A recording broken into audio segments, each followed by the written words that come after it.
ભરૂચ જિલ્લાના આમોદ તાલુકાના કુરચણ ખાતે પીએમ શ્રી પ્રાથમિક શાળાનો વાર્ષિક રંગોત્સવ કાર્યક્રમ યોજાયો। ભરૂચ જિલ્લાના આમોદ તાલુકાના કુરચણ સ્થિત પીએમ શ્રી કન્યા પ્રાથમિક શાળાનો વાર્ષિક રંગોત્સવ કાર્યક્રમ યોજાયો।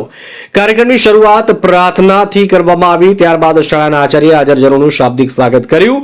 ઉપસ્થિત અતિથિઓનું પુષ્પગુચ્છ અર્પણ કરી સ્વાગત કરવામાં આવ્યું। ત્યારબાદ કાયદાવિદ એનઆર પટેલે પોસ્કો એક્ટ બાબતે હાજરજનોને ખૂબ જ માહિતી સુંદર આપી હતી। આમોદ શહેરમાં જે દુષ્કર્મની ઘટના બની હતી તે બાબતોએ તો આ બાબતે ફરી જઘન્ય ઘટના ન બને તે માટે સૌને સુરક્ષિત રહેવા માટે જાગૃત કરે। આવી કોઈ ઘટના બને તો પોતાના માતા પિતા તેમજ પોલીસને જાણ કરવાનો અનુરોધ કર્યો હતો। ત્યારબાદ શાળામાં વિવિધ સ્પર્ધાઓમાં ઉત્કૃષ્ટ પ્રદર્શન કરનાર છાત્રાઓને ઇનામ વિતરણ કરી પ્રોત્સાહિત કરવામાં આવ્યા હતા।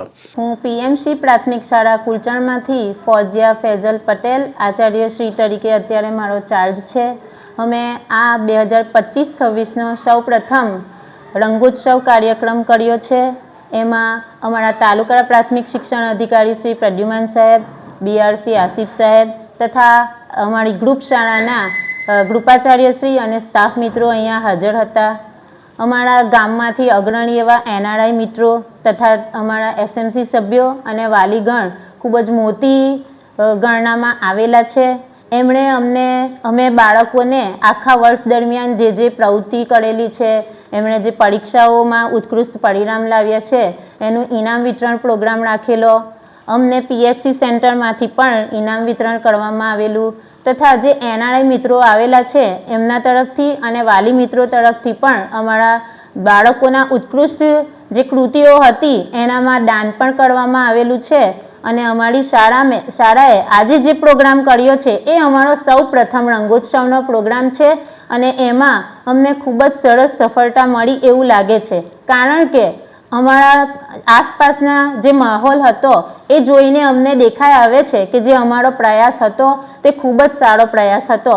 અને આ તમારા જેવા વાલીઓ તથા જે તાલુકાના અધિકારીઓ છે એમના તરફથી અમને આ રીતે માર્ગદર્શન અને પ્રોત્સાહન મળતું રહે તો અમે આગામી વર્ષોમાં પણ આવી રીતે રંગોત્સવનો પ્રોગ્રામ ફરીથી કરીશું।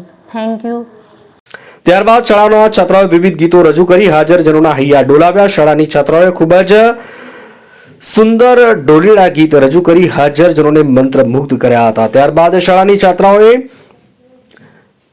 સોશિયલ મીડિયામાં નાટક રજૂ કરી હાજરજનોને જાગૃત કર્યા। અંતમાં આભાર વિધિ સાથે કાર્યક્રમનું સમાપન કરવામાં આવ્યું। શાળાના આચાર્ય ફોજિયા પટેલે મીડિયા સમક્ષ નિવેદનમાં જણાવ્યું કે 2025-26નો સૌપ્રથમ રંગોત્સવનું કાર્યક્રમનું આયોજન છે। અમારો જે પ્રયાસ હતો તે ખૂબ જ સારો પ્રયાસ હતો। દાનવીરો દ્વારા દાન પણ કરાયું। વાલીઓ તેમજ તાલુકાના અધિકારીઓ દ્વારા પ્રોત્સાહન મળશે તો અમે કાર્યક્રમો આયોજિત કરતા રહીશું।